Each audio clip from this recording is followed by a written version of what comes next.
Jadi sebenarnya job desk-nya tuh bermacam-macam. Jadi selain merawat, kita juga ada kegiatan-kegiatan yang seru juga sih sama mereka. Terus usia laki-laki berapa ya? Gak ada batasan.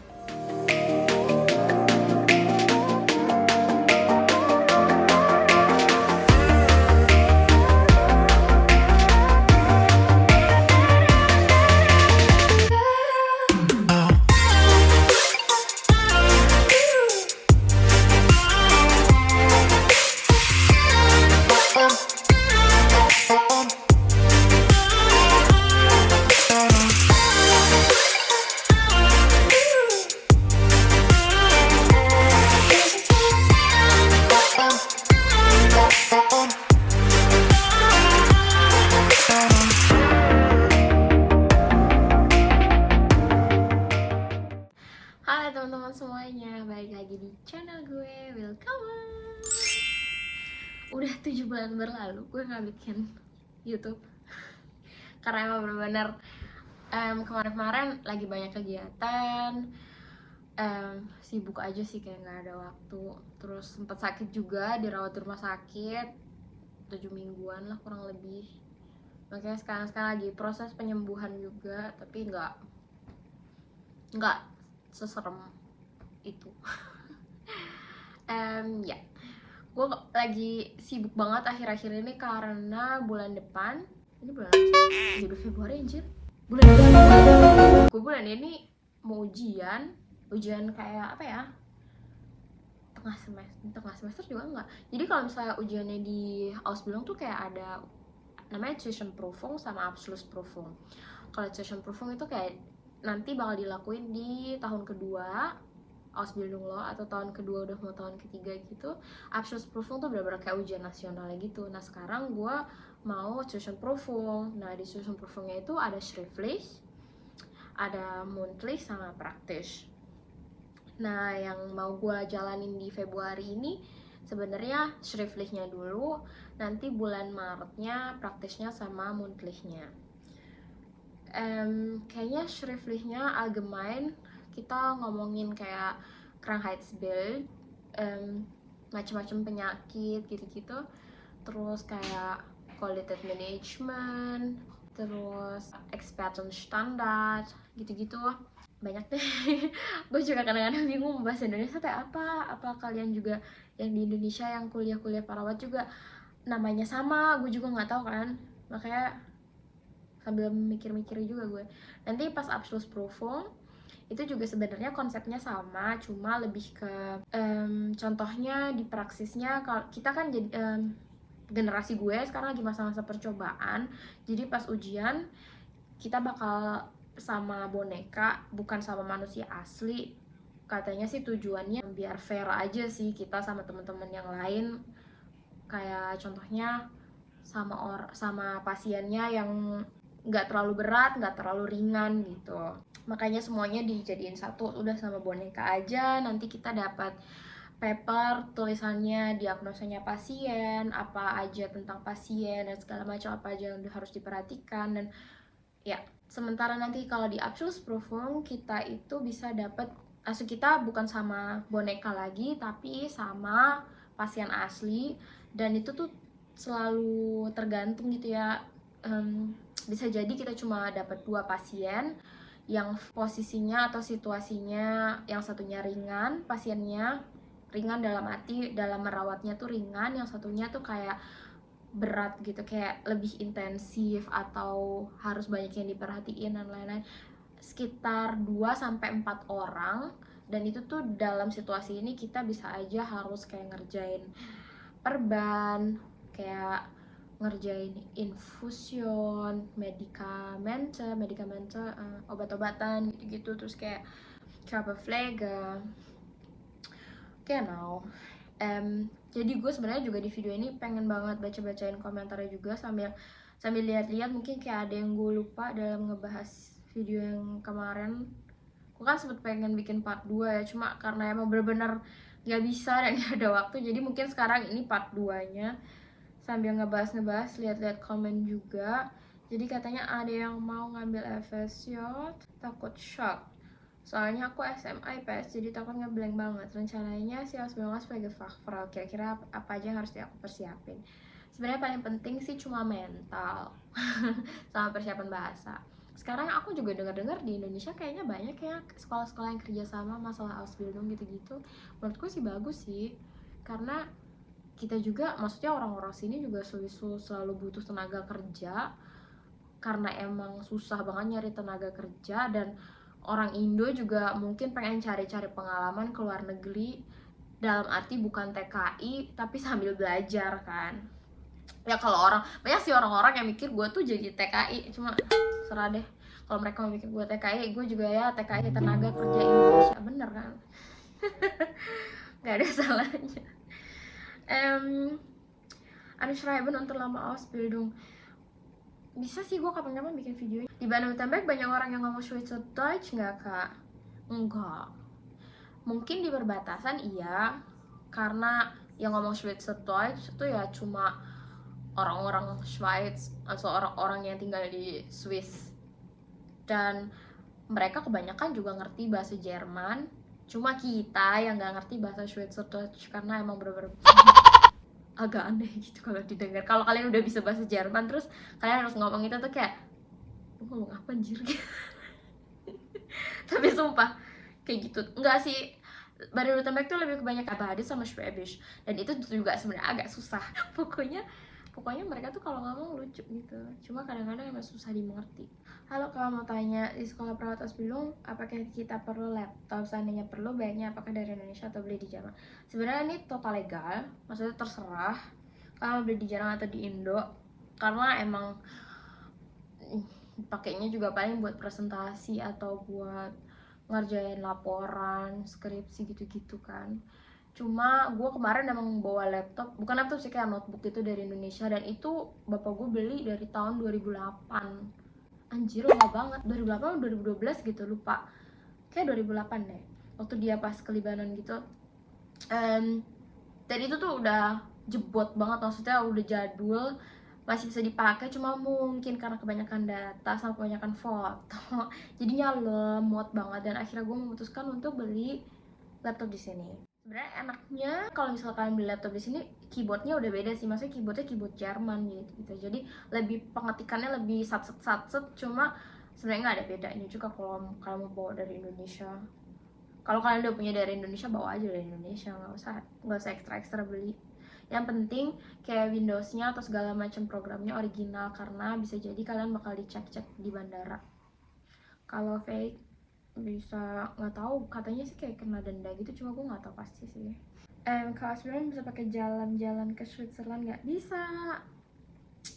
Kalau misalnya kalian dapat visa buat Jerman, itu tuh bisa ke negara-negara Schengen. Switzerland atau Schweiz itu adalah salah satu dari negara Schengen, walaupun dia bukan Eropa.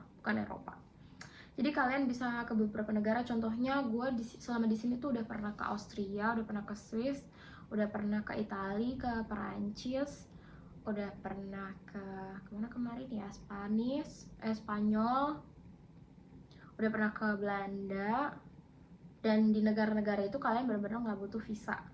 Sebenarnya masih banyak lagi, cuma gue kayak baru ke negara-negara itu. Contohnya kemarin pas gue terbang ke Spanyol, pas di bandara bener-bener nggak dicek sama sekali. Mereka ngelihat paspor gue, mereka ngelihat kayak KTP gitu dari Jerman, itu namanya Aufenthaltstitel, kayak bukti tinggal gue kalau gue tinggal di Jerman. Mereka ngeliat itu udah cukup, kita nggak perlu tunjukin bukti-bukti lainnya. Bahkan paspor gue aja waktu itu sempat nggak dilihat karena gue udah nunjukin itu.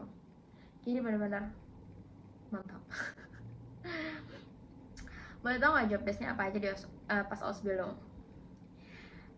Pas Ausbildung tahun pertama kita tuh lebih kayak fokus ke merawat orang, kayak contohnya mandiin, dan apa ya, kalau misalnya ada orang sakit terus kalian lebih jatuhnya kayak merawat gitu ya. Aduh anjir, susah banget ngomongnya pakai bahasa Indonesia, demi Allah. Bukan karena gue begaya gimana, cuma yang gini, contohnya gue sakit nih, ini perawatnya datang pagi-pagi terus nanya Guten Morgen gitu-gitu kan. Terus kayak nanya, boleh nggak nih gue membasuh atau memandikan atau menolong gitu kan. Jadi lebih ke merawat tubuh dan segala macam. Terus kita juga udah boleh, tahun pertama tuh kita udah diajarin insulin, nyuntik contohnya. Tapi nyuntik tuh masalah kayak contohnya insulin, terus nyuntik kayak kalian tau Clexana atau heparin gitu, itu tuh kayak buat trombose. Terus kalian tensi, belajar tensi, terus itu namanya vitalization messen. Terus kita belajar pasang kateter, itu udah di tahun-tahun kedua kayaknya. Kita di tahun kedua tuh lebih fokus kayak ke ujian-ujiannya sih. Kalau job desk di rumah sakitnya kayak lebih ke lu belajar kalau lu udah di rumah sakit tuh ya, lu sebenarnya bisa belajar apapun, lu bisa nanya apapun ke nurse-nya, mereka bakal contohin, dan someday lu bakal dapet change buat ngelakuin hal itu di bawah pengawasan mereka gitu. Jadi sebenarnya job desk-nya tuh bermacam-macam. Contohnya kayak gue kemarin pas lagi di rumah sakit ibu dan anak, kayak gue ngebantu mereka ngurusin babynya, gimana cara menyusui, terus kayak ngebagiin makanan tuh contohnya kayak buat sarapan sama makan siang. Ya kayak kita datang ke kamarnya masing-masing, terus kita kayak kasih makan, terus nanti makannya diambil, udah selesai gitu. Terus lebih ke, terus kita dokumentasi, nulis-nulis gitu, ngetik-ngetik di komputer.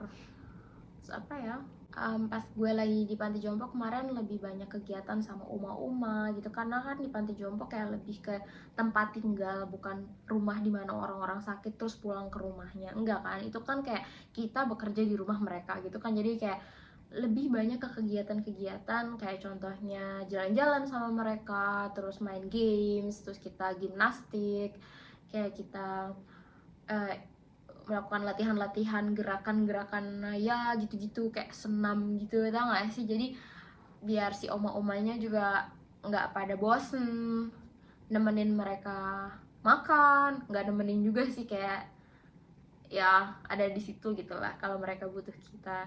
Terus contohnya kayak baking, kita juga bisa sama mereka. Jadi selain merawat, kita juga ada kegiatan-kegiatan yang seru juga sih sama mereka gitu. Tahapan tes psikotes dan tes kesehatan ada, tes kesehatan tapi kita lakuinnya itu sama house arts. Jadi kita pergi ke house arts, kita bilang kita mau ausbildung dan mereka butuh tes kesehatan dari kita. Kita harus bayar kurang lebih 50 euro, itu tuh kayak 800 ribuan kalau di Indonesia, kurang lebih ya, gue juga nggak tahu sekarang berapa euro. Terus nanti dari sekolah kita dapat Betrips Art. Betrips Art itu rumah klinik dimana itu buat karyawan-karyawan, jadi ada dokter, ada segala macam di situ. Kita juga dites segala macam, contohnya kayak pendengaran, penglihatan dan lain-lain. Kalau psikotes tesnya gampang sumpah, di sekolah pas lagi ini abis ngelamar terus lu dapet interview, nah pas lagi interview lu tes psikotes, dan itu nggak susah sih. Kalau program ausbildung batas usia laki-laki berapa ya? Nggak ada batasan. Lu kalau 100 tahun masih sanggup, lu boleh cuy. Jadi benar-benar di Jerman tuh nggak kayak di Indonesia yang kayak lu kalau udah 25 tahun udah maksimum, udah nggak bisa. Di Jerman tuh nggak kayak gitu. Soalnya gue juga kenal teman gue, dia cewek sih. Ini kayaknya allgemein, gue juga lihat di kelas lain ada yang laki-laki juga, dan kelihatan udah sekitar 40 tahunan. Temen gue juga udah ada yang 40 tahunan cu, dan dia tetap aja keterima aja. Sebenarnya sih tergantung kita ya. Emang menurut gue mungkin lebih susah di umur segitu untuk belajar, karena emang bener-bener gue denger dari teman-teman gue juga gitu, kayak udah umur 40 terus kayak rumah tangga, anak dan lain-lain tuh bener-bener stres, ditambah lagi lu harus belajar. Menurut gue emang bener susah, cuma selagi lu bisa dan selagi lu mau, lu punya kesempatan, dan why not, dicoba aja gitu. Ini nggak ada batas-batasan. Even lo mau mata lu rabun, mau apa, kagak ada kayak di Indonesia. Mau lu pendek, mau lu ketinggian, mau lu kependekan, nggak ada batasan. Spill IG-nya kak, di depan kan ada say. Hey it's Salma. Follow dong. Ya. Gue seneng banget sih bisa berbagi info kayak gini sama kalian, terutama buat kalian yang tertarik mau ke Jerman. Gue mau kasih kalian semangat aja. Yang penting emang nggak semudah itu ke Jerman atau belajar di Jerman. Tapi gue yakin kalau misalnya kalian emang mau, ada tekad, ada nekat, ada niat, pasti kalian bisa.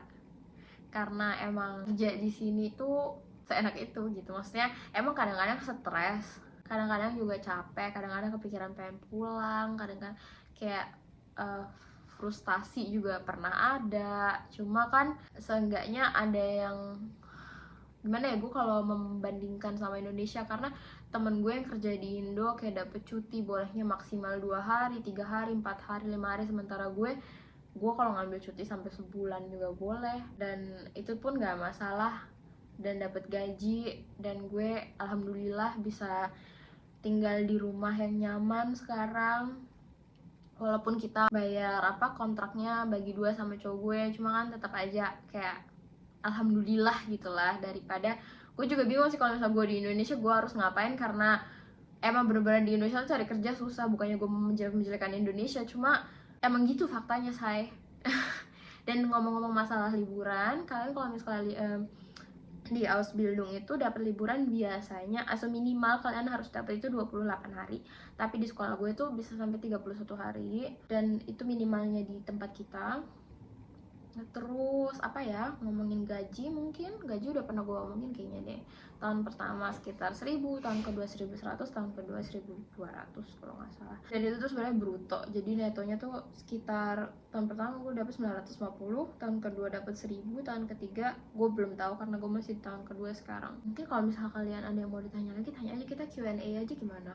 Jadi biar gue, soalnya gue kadang-kadang kayak misalnya mau ngasih tau info juga kadang-kadang lupa gitu mau ngasih taunya apa, karena gue nggak tahu apa kebutuhan kalian gitu. So thank you so much for watching, see you in the next video, bye bye.